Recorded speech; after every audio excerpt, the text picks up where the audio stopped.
आखिर हमें हमारे पुराने फोन को कभी भी क्यों नहीं बेचना चाहिए और क्यों आगे आने वाले टाइम में कोई भी इंडियन कभी टॉयलेट क्यों नहीं कर पाएगा। साथ ही साथ लास्ट वीडियो पर हमारे इस भाई ने मुझसे ये पूछा था कि एक पेयर शू को हम मैक्सिमम कितने दिनों तक पहन सकते हैं। तो गाइस आज की वीडियो होने वाली काफी ज्यादा इंटरेस्टिंग। तो अगर आप चैनल पर नए हैं तो चैनल को सब्सक्राइब करो, उस बेल आइकन को प्रेस जरूर कीजिएगा। गाइस क्रिकेट एक ऐसा स्पोर्ट है जो कि हर एक भारतीय के खून में मौजूद है, but I am damn sure cricket के एक फैक्ट के बारे में आप बिल्कुल भी नहीं जानते। एक्चुअली गाइस आपने भी इस चीज को नोटिस तो जरूर किया होगा कि जब भी इंटरनेशनल मैचेस में कोई भी बैट्समैन बॉल को हिट करके स्टेडियम से बाहर भेज देता है और जब नई बॉल को स्टेडियम में वापस अंदर लाया जाता है तो उसके लिए कुछ इस तरीके के ब्रीफ केस का इस्तेमाल किया जाता है। लेकिन इस काम को नॉर्मली भी तो किया जा सकता है, किसी भी ट्रे के अंदर बॉल लाई जा सकती है या फिर हाथों में भी बॉल को तो लाया जा सकता है। ये ब्रीफ केस का क्या चक्कर है? एक्चुअली गाइस एक गेम में एक टीम कैसा परफॉर्म करेगी काफी हद तक डिपेंड करता है कि बॉल उस गेम में रिएक्ट कैसे कर रही है, और इसलिए भी स्टार्टिंग में सभी बॉल्स का जो टेम्परेचर होता है उसको एग्जैक्ट 25 डिग्री सेल्सियस के आसपास रखा जाता है, क्योंकि गाइस अगर बॉल ज्यादा गर्म होगी तो वो ज्यादा बाउंस देगी, जबकि अगर बॉल ज्यादा ठंडी होगी तो वो फ्लैट हो जाएगी और बाउंस देगी ही नहीं। और यही वो एक सबसे बड़ा रीजन है जिसके चलते हुए हर एक इनिंग की स्टार्टिंग में या फिर अगर मैच में काफी लंबा कोई गैप हो जाता है या फिर नई बॉल को लाया जाता है तो स्टार्टिंग में उसके टेम्परेचर को 25 डिग्री सेल्सियस मेंटेन करने के लिए उसे ग्राउंड के अंदर कुछ इस तरीके के ब्रीफ केस के अंदर लाया जाता है। बट अनफॉर्चुनेटली हमें से बहुत ही कम लोगों को क्रिकेट के सीक्रेट के बारे में पता तक होता है। गाइस नॉर्मली जब भी कोई भी बच्चा जन्म लेता है तो जन्म के तुरंत बाद हम आसानी से ये बता सकते हैं कि वो बेबी बॉय है या फिर बेबी गर्ल, राइट? लेकिन क्या आपको पता है कि इस दुनिया में एक ऐसी जगह भी मौजूद है जहां पर जब तक बच्चा 15 या 18 साल का नहीं हो जाता है उसके पेरेंट्स ऑफिशियली ये बता ही नहीं सकते हैं कि उनका बच्चा लड़का है या फिर लड़की। एक्चुअली गाइस डोमिनिकन रिपब्लिक एक ऐसी जगह है जहां पर एक बेहद ही रेयर जेनेटिक कंडीशन मौजूद है जिसको कि गोवर्डोसिस के नाम से जाना जाता है। बेसिकली इस जेनेटिक कंडीशन में जैसे ही कोई भी बच्चा प्यूबर्टी को हिट करता है उसके अंदर जेनेटिक म्यूटेशन होने लगते हैं। यानी कि सिंपल लैंग्वेज में मान के चलिए आपको एक बेबी गर्ल पैदा हुई है,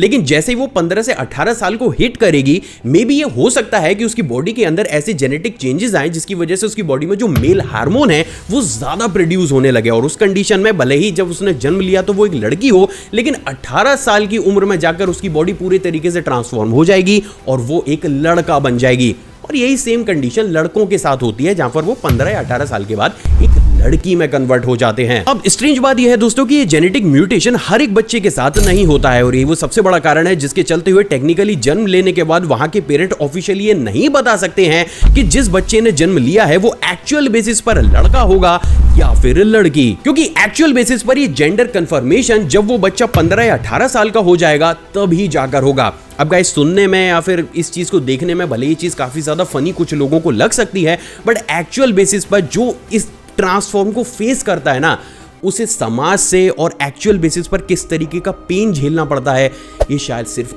वही जानते होंगे। एंड एक्चुअल बेसिस पर भाई ये जेनेटिक म्यूटेशन बहुत गंदा होता है। गाइस हमें जब भी किसी भी पार्टी में बाहर जाना होता है या किसी को भी इंप्रेस करना होता है तो हम हमारी बॉडी के ऊपर भर भर के डीओ या फिर परफ्यूम को छिड़क लेते हैं। मैं भी हूं ऐसा है भाई, सब करते हैं। लेकिन अब है ना आप एक काम कीजिएगा, उसी डीओ या फिर परफ्यूम को उठाइएगा और किसी भी प्लांट की एक जो पत्ता होता है ना लीफ, उस पर 2 से 3 दिन बस उसको जरा जरा सा स्प्रे कीजिएगा, और आप ये देखेंगे कि सिर्फ 2 से 3 दिन के बाद ही वो पत्ता या फिर लीफ पूरे ही तरीके से डैमेज हो चुकी होगी। और ऐसा सिर्फ इसलिए होता है गाइस क्योंकि इन डीओ या फिर परफ्यूम्स के अंदर अल्कोहल के साथ साथ कुछ अदर एलिमेंट्स भी होते हैं लाइक बेंजीन, टोलुइन और स्टारीन। अब इंटरेस्टिंगली जब रिसर्चर्स ने ये देखा कि परफ्यूम प्लांट की लीफ के साथ ये कर रहा है तो इसके बाद रिसर्च जो की गई वो हम इंसानों के ऊपर की गई, और ये चीज शायद आपको थोड़ा सा हिला दे, लेकिन इस रिसर्च के बाद पूरे तरीके से क्लियर होती है कि सिर्फ डीओ या फिर परफ्यूम का लंबे समय तक इस्तेमाल करने से एक इंसान के अंदर कैंसर, इनफर्टिलिटी और स्किन एलर्जीज जैसी चीजें होना काफी ज्यादा कॉमन होता है। इवन ये स्टडी तो ये भी क्लेम करती है कि अगर 100 लोग लगातार 40 दिन तक अपनी बॉडी के अंदर डीओ या फिर परफ्यूम जो है ऊपर छिड़कते रहे तो उन 100 में से 45 लोगों को किसी ना किसी तरीके की या तो स्किन एलर्जी होगी या फिर उनका जो हार्मोन है वो इम्बैलेंस हो जाएंगे या फिर उनको अलग अलग तरीके की चीजें फेस करने को 100% मिलेंगी। और मुझे जहां तक लगता है कि ये चीज कितनी ज्यादा खतरनाक है ये आंकड़े देखकर आपको बखूबी समझ में आ चुका होगा। और गाइस शायद यही वो एक सबसे बड़ा रीजन भी है जिसके चलते हुए हमारे जो दादा हैं या फिर हमारे जो नाना हैं वो कभी भी इन तरीके के प्रोडक्ट्स का इस्तेमाल नहीं करते। इवन आज की डेट में अगर आप उनके सामने भी डीओ या फिर परफ्यूम को अपने पास ही अपनी बॉडी के ऊपर लगाएंगे ना तब भी वो इसकी स्मेल से काफी ज्यादा इरिटेट हो जाते हैं। एक्चुअली में उनकी सोच पुरानी नहीं है, लेकिन उन्हें शायद इंटरनल जिसे कहते हैं ना कि अंदर की कुछ नॉलेज वो हमसे बहुत ज्यादा है। तो जस्ट बी केयरफुल गाइस, और इन तरीके के प्रोडक्ट्स का अगर आप इस्तेमाल करते हैं तो उसको आज ही लिमिट कर दीजिए। गाइस क्या आपको पता है कि 18th सेंचुरी तक वर्ल्ड वाइड जितने भी कैसीनो या फिर जुए के अड्डे होते थे जो पूरे तरीके से इलीगल होते थे, वहां पर एक इंसान को स्पेशली एक ऐसी जॉब के लिए रखा जाता था जिसे सुनकर आपका भी गला थोड़ा सा चोक हो जाएगा। एक्चुअली गाइस इन तरीके की जगहों पर स्पेशली एक ऐसे इंसान को भी हायर किया जाता था जिसका कि प्राइमरी काम पुलिस को देखते ही टेबल पर पड़े हुए डाइस को उठाकर तुरंत ही गटकने का होता था। अब क्योंकि पुलिस को टेबल के ऊपर डाइस मिला ही नहीं करते थे, तो ये एक तरीके से कोई प्रूफ नहीं बन पाता था कि यहाँ पर गैम्बलिंग हो रही है या फिर यहाँ पर कुछ अलग काम हो रहा है। एंड गेस व्हाट, उस समय इन तरीके के जो लोग होते थे या फिर इनकी जो जॉब होती थी वो काफी ज्यादा हाईली पेड जॉब मानी जाती थी। मतलब अगर आज की सिचुएशन में इनकी सैलरी को मैं अगर काउंट करूं तो आज की डेट में अगर आपको एक बार इन तरीके के डाइस गटकने हो तो आपको आसानी से 1 करोड़ रुपए के आसपास मिल जाएंगे। हालांकि क्योंकि ये जॉब काफी ज्यादा रिस्की थी तो आगे चलकर इसको डिसकंटिन्यू कर दिया गया, लेकिन टिल 18th सेंचुरी ये जॉब पूरी दुनिया की one of the most highly paid jobs में से एक थी, जो बहुत ज्यादा अजीब थी भाई। गाइस अगर मैं आपसे ये पूछूं कि पिछले 10 सालों में हम इंडियंस में सबसे ज्यादा बड़े स्केल पर कौन सी बीमारी या फिर सिंड्रोम बढ़ा है, तो मे बी आप में से बहुत से लोग बोलेंगे कि भाई फीवर, आंखों का कमजोर होना, बालों का झड़ जाना, etcetera etcetera. But what if कि अगर मैं आपसे ये बोलूं कि पिछले 10 सालों में हम इंडियंस में जो सिंड्रोम सबसे रैपिड पेस पर बढ़ रहा है वो कुछ और नहीं बल्कि टॉयलेट ना कर पाने का सिंड्रोम है। एक्चुअली गाइस रीसेंट कुछ रिपोर्ट्स ये बोलती हैं कि पिछले 10 सालों में इंडिया के अंदर शाय ब्लैडर सिंड्रोम बहुत रैपिड पेस से बढ़ता हुआ चला जा रहा है। बेसिकली इस सिंड्रोम के अंदर होता ये है कि किसी भी सिनेमा हॉल में, स्कूल में या फिर पब्लिक प्लेस में जिस तरीके के जो वॉशरूम बनाए जाते हैं उसमें एक इंसान टॉयलेट सिर्फ इसलिए नहीं कर पाता है क्योंकि उसके आसपास ऑलरेडी और इंसान मौजूद होते हैं। अब इंटरेस्टिंगली जब इस चीज के ऊपर और जरा बड़े स्केल में रिसर्च करी गई तब जाकर रिसर्चर्स को यह पता चला कि एक इंसान इस तरीके के सिंड्रोम को उस कंडीशन में फेस कर सकता है जब उसका जो ब्रेन है वो काफी लंबे समय से स्ट्रेस को झेलता हुआ आ रहा हो। तो गाइस इस सिचुएशन में होता कुछ ऐसा है कि भले ही उस इंसान को कितनी भी प्रॉब्लम हो रही हो, अगर आसपास एक या दो, जैसे वॉशरूम में ऑलरेडी लोग मौजूद होते ही हैं और ऑब्वियसली लाइन में होते हैं या फिर आसपास तो होते ही हैं, मेल वॉशरूम का तो यही हाल है, फीमेल का मुझे पता नहीं, तो उस कंडीशन में उसे कितनी भी प्रॉब्लम क्यों ना हो रही हो वो चाह कर भी कभी हल्का नहीं हो सकता। एंड ऑनेस्टली ये सिंड्रोम काफी ज्यादा खतरनाक है। मतलब कैसी कैसी बीमारियां हो रही हैं यार हम इंडियंस को। गाइस हम सभी को पता है कि जो फ्यूचर है वो ड्राइवरलेस कार या फिर कैब्स का है और ये वो कारण है जिसके चलते हुए बड़ी बड़ी कंपनीज अब इस सेक्टर में नए नए इनोवेशन भी कर रही हैं। लेकिन गाइस इन तरीके की जो कैब्स होती हैं उनके साथ सबसे बड़ी प्रॉब्लम ये होती है कि एक राइड खत्म होने के बाद जब दूसरी राइड ये बुक करती हैं तो जो नया कस्टमर आता है उसे पहले इंसान के द्वारा फैलाई गई गंदगी को फेस करना होता है। सिंपल लैंग्वेज में मान के चलिए मैंने एक कैब को बुक किया एंड देन उसके अंदर बैठकर आराम से मैंने पानी की बोतल्स को इधर उधर फेंक दिया, रैपर्स को इधर उधर गिरा दिया, तो वो गाड़ी पूरी तरीके से गंदी हो गई। अब नेक्स्ट केस में क्योंकि उसके अंदर कोई ड्राइवर तो मौजूद है नहीं जो उसको क्लीन करेगा, तो इस केस में अब आप उस जो है कैब उसको बुक कर लेते हैं तो वही गंदगी के साथ वो कैब आपके पास पहुंच जाएगी। बट व्हाट इफ कि अगर मैं आपसे ये बोलूं कि अब इस प्रॉब्लम का भी सॉल्यूशन निकाल कर रख दिया है एलॉन मस्क ने। एक्चुअली गाइस रिसेंटली उन्होंने अपनी साइबर कैब को लॉन्च किया है जिसमें नॉर्मली वो सारे फीचर्स मौजूद हैं जो कि एक ड्राइवरलेस कैब के अंदर होते हैं। बट इंटरेस्टिंगली उस सभी फीचर्स के साथ साथ इसके अंदर कुछ इस तरीके की एक ऑटो क्लीनिंग आर्म को भी इंस्टॉल किया गया है जो कि सिर्फ 3 मिनट 20 सेकंड के अंदर ही कुछ इस तरीके से गाड़ी के अंदर रखी हुई बॉटल्स को या फिर रैपर्स को आसानी से क्लीन कर सकती है। और उससे भी ज्यादा अमेजिंग बात यह है दोस्तों कि इस क्लीनिंग के बाद इस कार को पूरी तरीके से सैनिटाइज किया जाएगा ताकि अगर पिछले वाले कस्टमर को कोई भी बीमारी या फिर वायरस हो तो वो आगे आने वाले जो कस्टमर्स हो उनमें ट्रांसमिट ना हो। एंड ऑनेस्टली गाइज भाई ये बंदा किस लेवल की सोच रखता है यार, मतलब ये चीज कोई भी नहीं सोच पाया वो इन्होंने अपनी इस टैक्सी के अंदर दे दी। एंड ऑनेस्टली ये चीज मुझे तो ऐसा लगता है कि पर्सनल नोट पर काफी ज्यादा इंप्रेसिव है। आपको क्या लगता है नीचे कमेंट सेक्शन में बताइएगा जरूर। गाइस हम सभी ने बचपन में स्कूल से घर आकर घंटों घंटों वीडियो गेम तो खेला ही होता है। भाई मैंने तो बहुत ज्यादा गेम खेला। अब उस कंडीशन में गाइस क्या होता है कि अगर आपको अपने फ्रेंड को भी अपने साथ खिलाना है तो उसमें प्लेयर 2 का भी ऑप्शन होता है जहां पर आप एक ही गेम 2 बंदे आसानी से खेल सकते हैं। बट क्या आपको पता है कि अब यही कॉन्सेप्ट आगे आने वाले समय में आपके सपनों के साथ भी होने वाला है। एक्चुअली गाइस आप ये जानकर दंग रह जाएंगे लेकिन रैम स्पेस के रिसर्चर्स ने एक ऐसी डिवाइस को भी बनाकर तैयार कर लिया है जिसमें अगर होस्ट चाहे तो वो अपने ड्रीम में किसी अपने दूसरे फ्रेंड या फिर रिलेटिव को ऐड तक कर सकता है। फॉर एन एग्जांपल आप ये मान लीजिए कि आप और मैं हैं और हम दोनों ने ही वो डिवाइस जो है वो वियर कर रखी है। आप होस्ट हैं और मैं आपका गेस्ट हूं। तो अब इस कंडीशन में क्या होगा, आप जैसे ही सोएंगे और आप किसी भी ड्रीम को देखेंगे तो कुछ समय के बाद जो वो दूसरी डिवाइस जो मैंने पहनी हुई है वो भी मुझे आपकी ड्रीम में इन्वॉल्व कर लेगी और उस कंडीशन पर हम दोनों एक साथ वही ड्रीम देख रहे होंगे जो टेक्निकल बेसिस पर उस समय आप देख रहे होंगे। अब उससे भी ज्यादा इंटरेस्टिंग बात मैं आपको यह बताता हूं कि उस कंडीशन में जब मैं आपके सपने के अंदर मौजूद हूं तो अगर मैं चाहूं तो आपसे बात भी कर सकता हूं। एक्चुअली गाइस, इन रिसर्चर्स का यह मानना है कि ऐसा करने से हम फुल मस्ती मजाक वाले मूड में अपने सपनों में भी एक तरीके से वर्चुअल कोलैबोरेशन को कर सकेंगे और ये एक तरीके से एंटरटेनमेंट का एक अलग ही डायमेंशन होगा, जिसमें या तो आप अपने फ्रेंड्स को या फिर रिलेटिव को आसानी से अपने सपने के अंदर बुलाकर एक ही ड्रीम को एक तरीके से गेम की तरह प्ले कर सकते हैं। बट टेक्निकल बेसिस पर मुझे ये कॉन्सेप्ट काफी ज्यादा वियर्ड लगा गाइस, क्योंकि एक ड्रीम ही होता है यार जहां पर हम बिना जज हुए आसानी से कुछ भी देख लेते हैं, या फिर वो एक ऐसा पर्सनल स्पेस होता है जहां पर मुझे ऐसा लगता है कि यार किसी और को तो नहीं होना चाहिए। अगर वो भी पर्सनल स्पेस हम इंसानों से छीन लिया जाएगा तो मुझे ऑनेस्टली ये चीज़ ज़्यादा अच्छी नहीं लगी है। मे भी हो सकता है कि आपको ये काफ़ी ज़्यादा यूनिक लगे। आपकी क्या राय है इसके ऊपर? क्या आप इस तरीके की डिवाइसेस को यूज़ भी करेंगे या फिर नहीं? नीचे कमेंट सेक्शन में मुझे शेयर ज़रूर कीजिएगा। गाइस, नॉर्मली इंडिया में कोई भी पार्टी इन तरीके के हवा में उड़ने वाले बैलून्स के बिना अधूरी ही होती है, लेकिन क्या आपको पता है कि आगे आने वाले टाइम में मे बी ये बैलून्स इंडिया में बैन हो सकते हैं। Actually guys, normally in balloons के अंदर जो गैस भरी जाती है वो हीलियम गैस होती है, जो आजकल हमारे एटमॉस्फेयर में सिर्फ 0.00052% तक ही मौजूद है। एंड इवन रीसेंट स्टडीज तो ये भी बोलती हैं कि ये बहुत ही जल्द खत्म भी हो जाएगी। एक्चुअली गाइस, ये जो हीलियम गैस होती है ना, ये हवा से काफी ज्यादा हल्की होती है, इसलिए ये हमेशा ही एटमॉस्फेयर के सबसे ऊपरी जो लेयर होती है वहां पर ही हवर करती रहती है। अब बेसिकली बहुत सारे सोलर स्टॉर्म जो है हमारी अर्थ की ऊपरी सतह से क्रॉस करते हैं, तो इस कंडीशन में वो जो सोलर स्टॉर्म्स होते हैं वो इस तरीके की हीलियम को हमारी अर्थ से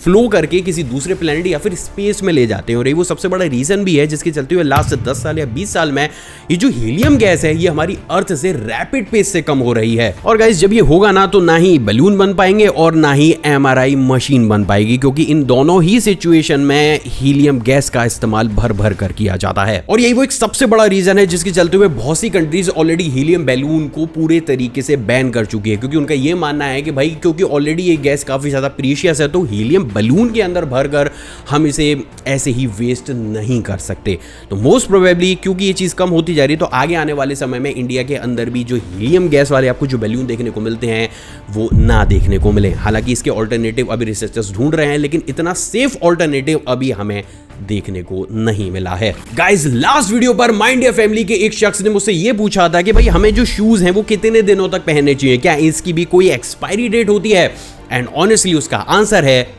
हाँ। एक्चुअली गाइस, इंडिया के अंदर नॉर्मली लोग शूज को तब रिप्लेस करते हैं जब या तो वो फट जाते हैं या फिर उनका कलर पूरे तरीके से फेड हो जाता है। But on the other hand, क्या आपको पता है कि जब भी किसी भी देश के मार्केट के अंदर किसी भी शू को बिकने के लिए उतारा जाता है तो एक्चुअल बेसिस पर उसकी भी एक एक्सपायरी डेट को डिसाइड किया जाता है, जिसको कि अभी मैं आपको जो स्टैट्स बताने वाला हूं उसे जानकर आप भी आसानी से ये कैलकुलेट कर सकते हैं कि एक्चुअल बेसिस पर आपको अपने शू को कब चेंज करना है। एक्चुअली गाइस, साल 2012 और 2024 में बहुत बड़े स्केल पर इटली में बार इसी तरीके की रिसर्चेस को कंडक्ट किया गया, क्योंकि जो इटली है ना वो शू का एक तरीके से हब है, वहां पर हर तरीके के शू आपको देखने को मिलेंगे, इसलिए इन तरीके की जो रिसर्चेस होती हैं वो मोस्ट प्रोबेबली इटली में सबसे ज्यादा होती हैं। अब इंटरेस्टिंगली इस रिसर्च में ये बात सामने आई कि अगर एक इंसान शू के एक्सपायर हो जाने के बाद भी डेली बेसिस पर उसका इस्तेमाल करता है तो उससे ना सिर्फ उसकी बॉडी में परमानेंट पेन रह सकता है, बल्कि ये चीज आपकी बॉडी की स्ट्रक्चर को भी पूरी जिंदगी के लिए चेंज कर सकती है। और इसलिए भी सबसे पहली बार ऑफिशियली रिसर्चर्स ने भी इस चीज को एडमिट किया है कि भाई एक शू चाहे कितना ही ज्यादा महंगा क्यों ना हो, एक पर्टिकुलर सिचुएशन के बाद आपको उसे नहीं पहनना चाहिए। तो आखिर एक शू की एक्सपायरी क्या होती है, इस रिसर्च में क्या बताया गया है, चलिए स्टेप बाय स्टेप उसे पूरा ही जानने की कोशिश करते हैं। एक्चुअली गाइस, इस रिसर्च के अंदर रिसर्चर्स ने यह देखा कि बिल्ड क्वालिटी के हिसाब से नॉर्मल हर एक जूते की एक्सपायरी कम या फिर ज्यादा लंबे समय की हो सकती है, जिसके चलते हुए डेट वाइज इसको निकालना काफी ज्यादा मुश्किल हो जाएगा। और इसलिए शू की जो एक्सपायरी होती है उसे डेट ओरिएंटेड ना रखकर किलोमीटर ओरिएंटेड रखा जाता है। यानी कि सिंपल लैंग्वेज में अगर आप एक शू को परचेज करते हैं तो आपको मैक्सिमम उस शू को पहनकर कितने किलोमीटर तक वॉक करना है। तो guys, according to this research, अगर एक अच्छी क्वालिटी के शू को आप परचेज करते हैं और वो काफी लंबे समय तक बिना फटे चलता रहता है तो उस कंडीशन में आपको उस शू से लगभग 500 किलोमीटर से लेकर 800 किलोमीटर तक के डिस्टेंस को कवर करने के बाद हर हाल में उसे चेंज करना चाहिए। यानी कि बिल्कुल अगर सिंप्लीफाई करके इस चीज को मैं आपको समझाऊं तो अगर आप अपने शू को एक परचेज करते हो और हर दिन सिर्फ 1.5 से 2 किलोमीटर ही चलते हो तो 1 साल के बाद आपको हर हाल में अपने जूते को चेंज करना ही पड़ेगा। और उस कंडीशन में नो मैटर वो कितना सही है या फिर कितना खराब हो चुका है, आपको उसे चेंज करना ही है, क्योंकि अगर आपने ऐसा नहीं किया तो ये चीज आपको पीरियोडिक पेन और पोस्चर डिस्टर्बेंस को फेस जरूर कराएगी। अब ये पीरियोडिक पेन या फिर पोस्चर जो डिस्टर्बेंस है ये क्या होता है, इसको भी थोड़ा सा सिंप्लीफाई कर देता हूं आपके लिए। बेसिकली इसमें क्या होगा कि अभी आप एक बहुत पुराने जूते को लगातार पहनते चले जाइए, आपको कुछ भी नहीं होगा, आपको पता भी नहीं चलेगा, आपको लगेगा कि यार मैं तो बिल्कुल मस्त हूं। बट होगा क्या, 3 साल बाद 4 साल के बाद अचानक से आपकी बॉडी में परमानेंट पेन रहने लगेगा। और कभी कभी ऐसा भी होगा जिसको कहते हैं ना कि मसल पुल हो जाएगी। बे बात पर जब जल्दी जल्दी आपकी मसल पुल होने लगेगी, आपको ये समझ में ही नहीं आएगा कि भाई मैंने ऐसा किया क्या है, ना मैंने डाइट चेंज किया, ना मैंने अपना कोई रूटीन चेंज किया है, तो फिर आखिर ये पेन अब मुझे रहता ही क्यों है। And it's called periodic pain, जो कि आपने उस समय ध्यान नहीं दिया, लेकिन आपने अपने जूते को 4 साल 5 साल लगातार पहना ही रखा, सोल घिस गया, सब कुछ घिस गया। अब क्या हो गया ना, आपका जो पैर सीधा रखना चाहिए था, सोल खराब होने की वजह से वो हल्का सा टेढ़ा रखने लगा। अब इस कंडीशन में अभी तो बॉडी उसको कर लेगी एडजस्ट, लेकिन आगे आने वाले टाइम में ये चीज़ बहुत ज्यादा पेनफुल होने वाली है। और गाइस यही वो सबसे बड़ा रीजन भी है जिसके चलते हुए इस रिसर्च के कंप्लीट होने के बाद खुद रिसर्चर्स ने ऑफिशियली इस बात को एडमिट किया है कि चाहे कुछ भी हो जाए, 500 से 800 किलोमीटर अगर आपने एक शू को पहन लिया है तो उसके बाद ये पूरे तरीके से ट्राई करें कि उस शू की तरफ आप दोबारा से मूव भी ना करें। सो आई होप आज आपको ये भी पता चल चुका होगा कि खाने पीने की चीजों की तरह जो शू होता है उसकी भी एक प्रॉपर एक्सपायरी डेट होती है जिसे हमें फॉलो करना चाहिए। आखिर हमें हमारा पुराना फोन कभी भी क्यों नहीं बेचना चाहिए? गाइस जैसे कि हम सभी जानते हैं कि अब रीसेंट टाइम में जो फेस्टिव सीजन है वो बहुत बड़े स्केल पर आ चुका है और बहुत सी ऐसी स्कीम्स ऑनलाइन या फिर ऑफलाइन आपको देखने को मिलेंगी जहां पर आप अपने पुराने फोन को या तो बेच देंगे या फिर एक्सचेंज कर देंगे। बट व्हाट इफ कि अगर मैं आपसे यही बोलूं कि भाई आपको आपके पुराना जो फोन है उसे चाहकर भी कभी भी नहीं बेचना चाहिए। अब इतना बड़ा स्टेटमेंट मैं क्यों दे रहा हूं और एक्चुअल बेसिस पर अगर आपको फिर भी अपने फोन को एक्सचेंज करना है या फिर बेचना है तो उसके लिए क्या करना होगा, चलिए स्टेप बाय स्टेप सारी ही चीजों को क्लियर करता हूं। एक्चुअली गाइस नॉर्मली जब भी हम हमारे फोन को बेचते हैं या फिर एक्सचेंज करते हैं तो हम सबसे पहले सेटिंग में जाकर अपने फोन को फैक्ट्री रीसेट कर लेते हैं, जिसके बाद हमें यह सेटिस्फेक्शन मिलती है कि अब हमारे फोन के अंदर मौजूद फोटोज, वीडियोज या फिर हमारी जो चैट है वो पूरे तरीके से डिलीट हो चुकी है। एंड ऑनेस्टली अगर आपको भी ऐसा लगता है तो मुझे माफ कीजिएगा, लेकिन आप पूरे ही तरीके से गलत हैं। एक्चुअली गाइस नॉर्मली जब भी किसी भी फोन को रीसेट किया जाता है तो फोन में मौजूद आपका सारा ही पर्सनल डेटा डिलीट होने की बजाय दूसरे फॉर्मेट में कन्वर्ट होकर एक अलग ही लोकेशन पर चला जाता है, जिसकी वजह से फोन का जो रीडिंग मैकेनिज्म होता है उसे ऐसा लगता है कि आपका फोन पूरे तरीके से खाली है और आपको आपके फोन के अंदर बाकायदा स्पेस भी दिखने लगता है। लेकिन इस कंडीशन में कोई भी एक ऐसा बंदा जिसे जरा सी भी नॉलेज हो वो आसानी से आपकी पर्सनल फोटोज, वीडियोज, चैट्स, आपके अकाउंट और सारी ही वो चीजें जो आपने अपने फोन के अंदर सेव कर रखी हैं उसे आसानी से रिट्रीव कर सकता है, या फिर आसानी से ये बोलूं तो उसको जो डिलीट हो चुकी है उसे वापस फोन के अंदर ला सकता है। एंड इवन प्रैक्टिकल बेसिस पर आज तो ऑफिशियली ये काम मार्केट के अंदर धड़ल्ले से किया जाता है। तो अब यहां पर 2 क्वेश्चन सबसे बड़े स्केल पर खड़े होते हैं। पहला कि आखिर ये जब हम डाटा को डिलीट कर चुके हैं तो वो रिकवर कर कैसे जाता है, एंड सेकेंडली कि भाई अगर डेटा रिकवर कर जाता है तो क्या इसका मतलब ये है कि लाइफ लॉन्ग हम हमारे फोन को बेच ही नहीं सकते? एक्चुअली गाइस पहले क्वेश्चन का आंसर देने के लिए मैं आपको बिल्कुल ही सिंपल लैंग्वेज में एक चीज समझाने की कोशिश करता हूं। एक्चुअली गाइस इस कंडीशन में ये मान लेते हैं कि आपने अपने फोन को उठाया, एक फोटो को क्लिक किया, देन उसके बाद उसको डिलीट कर दिया। अब आपको ये लग रहा है कि आपने जो फोटो डिलीट करी है वो एक तरीके से आपके फोन का जो इंटरनल स्टोरेज है वहां से पूरे तरीके से गायब हो चुकी है, लेकिन प्रैक्टिकल बेसिस पर ऐसा नहीं होता है। एक्चुअली जब भी आप किसी भी फाइल को या फोटो को डिलीट करते हैं तो आपका फोन उसके जो फॉर्मेट होता है उसको चेंज करता है और ज्यादा उसे कंप्रेस करता है, और जो आपका स्टोरेज डिवाइस होती है ना, जैसे कि हार्ड ड्राइव हो गई या फिर जो इनके अंदर जो डेटा स्टोरेज डिवाइस होती है उसमें एक साइड में कहीं पर भी पटक देता है। अब गाइस क्योंकि फोन ने उस फाइल का फॉर्मेट ऑलरेडी चेंज कर दिया है और उस स्टोरेज में भी वो कंप्रेस होकर कहीं पर पड़ी हुई है, तो नॉर्मली फोन का जो सॉफ्टवेयर होता है जो कि इन फाइल्स को रीड करता है उसे वो फाइल समझ में ही नहीं आती है, जिसके चलते हुए वो जो सॉफ्टवेयर है वो आपको आसानी से दिखाता है कि भाई आपका फोन पूरे तरीके से खाली है और इसमें बाकायदा पूरा का पूरा स्पेस मौजूद है। तो इस केस में अगर आप ये चाहते हैं कि भाई जो फाइल कंप्रेस हो गई है और स्टोरेज में अभी भी कहीं पर पड़ी हुई है अगर वो भी डिलीट हो जाए तो इसका एक बेहतरीन सा सॉल्यूशन है। वो सिंपल सा ये है गाइस कि आप अपने फोन को उठाइए, उसको सबसे पहले रीसेट कीजिए और इसके बाद उसमें जंक फाइल भरिए, यानी कि कोई भी मूवी को डाउनलोड कर लीजिए, किसी भी फोटोज को डाउनलोड कर लीजिए, हैवी फाइल्स को डाउनलोड कर लीजिए और अपनी स्टोरेज को पूरे तरीके से भर दीजिए। जब आप ऐसा करेंगे तो जो फाइल ऑलरेडी वो साइड में कंप्रेस होकर पड़ी हुई थी, जब नई फाइल स्टोरेज के अंदर आएगी तो नई फाइल उस पुरानी फाइल को ओवरराइट कर देगी। अब इस कंडीशन में आप दोबारा से अपने फोन की सेटिंग में जाइए और फोन को रीसेट कर लीजिए। अब क्या होगा कि जो फोन होगा ना,